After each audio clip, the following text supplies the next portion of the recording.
A number of changes are taking place in the 8th District, including the areas of Trellis Bay and Long Bay on Beef Island. Construction has begun on the Red Bay Fisherman's Dock, and the Paramtown Road rehabilitation is now complete.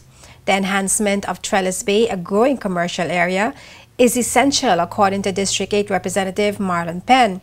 He told JTV News' Sean Rose that Trellis Bay area is a transportation hub connecting Beef Island with the many sister islands and keys. And one of the things that happen here, particularly in the Trellis Bay area, is a lot of commerce that back and forth between Trellis Bay and all the outer keys. As you see, the tourists are passing by. We've built this beautiful shed here to house them while they're waiting on the ferries, on the taxis and so forth.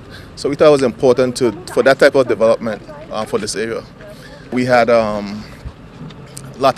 were like cars, there were like boats, just all type of stuff just stored all over the area. And what we've done is that we've moved all that stuff out. We've done some grading on the parking lot. We didn't do anything permanent at this time, but we did some terrace grading just to facilitate the parking in the area. We've also done on the other side of the dock, we've done also the grading of that parking lot as well, which we maintain annually.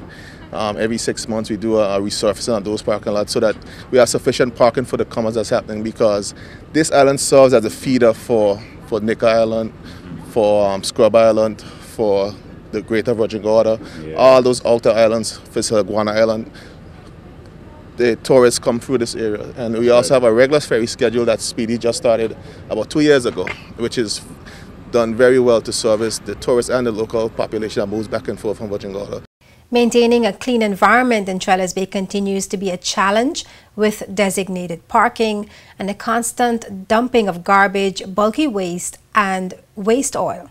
And there is a noticeable transformation in Long Bay Beach area, with improvements to the access road to Long Bay Beach and other environment enhancements. District 8 Representative Penn says plans are in place to build changing stations at the popular beach. This beach, for a long time, there was a lot of indiscriminate dumping happening on the beach. There were some issues with persons leaving derelict refrigerators and so forth. And it was just very an unsightly situation happening on this beach. And one of the things that, through the Ministry of Natural Resources, that we did is that we looked at ways in which we could enhance the natural beauty of this beach to avoid not just heavy commercial activity, but just natural beauty for persons to come, families to come and enjoy the beach. So we decided to clean up around the brush area. If you see, we've done a lot of work with cleaning out a lot of the overgrowth that was occurring on the beach. We also took away all the derelict refrigerators and all of the garbage that was on the beach. And one of the things that we did is that we employed 2 persons to, on a full-time basis, maintain all the loose brush and so forth and the garbage on the beach. So we have 2 individuals who work daily to ensure that the beach is well maintained and kept. The long-term plans for this area is that we're gonna put a comfort station for persons to change off, rinse off and so forth, and we're also going to put a restroom facility to facilitate persons who come to the beach, families and so forth. If there's a function and event, there are restrooms that could facilitate persons on the beach as well. Work is now ongoing with the Red Bay Fisherman's Dock, and the restoration of the Fat Hogs Bay Beach, which will include a boardwalk, has already begun. This is a project that one of the residents told me the other day was in existence for the last 40+ years. They've been hearing about the development of this dock. We're now to the point where we're moving forward. We're well on our way to completion. Right now we're standing on the actual loading dock for the boats, where the boat ramp, where they would load the boats and so forth. And in the behind of us, what you're seeing is that the workers are there in the process of building the bulkhead, doing the preparatory work to cast the bulkhead. And once that bulkhead is cast in and completed, we're going to start doing the actual dock, which is going to extend from the bulkhead out to the waters. We've done significant dredging already in this area. We dredged most of the sand that you see here right now. The land is on the sand that we dredged. We moved a lot of that sand out. That sand will be used for development of a new beach or restoration of a beach down in Fat Hogs Bay. It's a project by the District 7 Representative and Minister for Natural Resources and Labour. It is his vision to restore that beach and to do an overall bulkhead and boardwalk for this whole entire area. What would you say is a broad figure to quote that would have gone into much of what we've seen so far? Quite amount of money went into this development. This development itself was close to $2 million for the development of this fisherman dock and the whole entire facility. We are going over to the CDB project, the Paramtown Road, which is another $1.7 million. That was $1.7 million to develop the whole drainage and resurfacing on the road.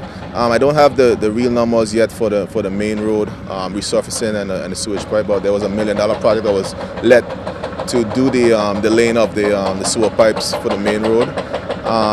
As far as the water and sewage, did all the work in terms of the installation of the water pipes. All that work was done by the department. A lot of the drainage work was done by the Public Works Department. So we used a lot of the in-house manpower to do a lot of the work that was done. The asphalt itself was laid by Public Works men. They did a lot of the labor for laying the asphalt and so forth. So you've been cutting costs We've cutting costs as well throughout this process, where we've used a lot of our in-house expertise to facilitate a lot of the development that's happening here. The rehabilitation to the road infrastructure from Paramtown to Beef Island Bridge is now complete.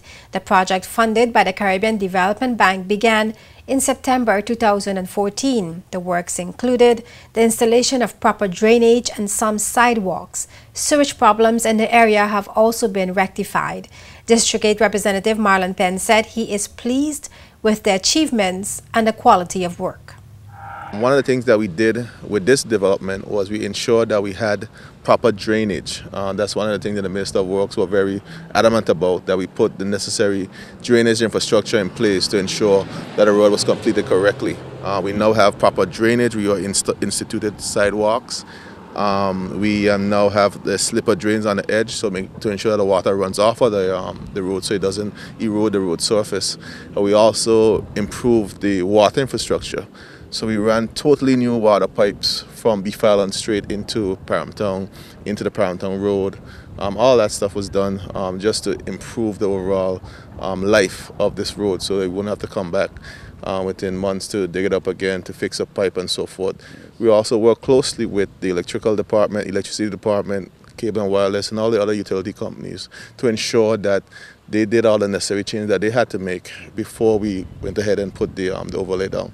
It took some time, but I think it was worth the wait. When you look at the finished product, I have to commend the Public Works Department and the Ministry of Works for a fine job that they did to get this road to the standard that it is right now. I think it's a model road for the entire territory. Major road improvements continues in East End, including the installation of the gravity-feed sewage lines from Paramtown Junction to Long Swamp. According to Works Minister Mark Vanterpool, this will include a full road resurfacing, sidewalks, and drainage improvements.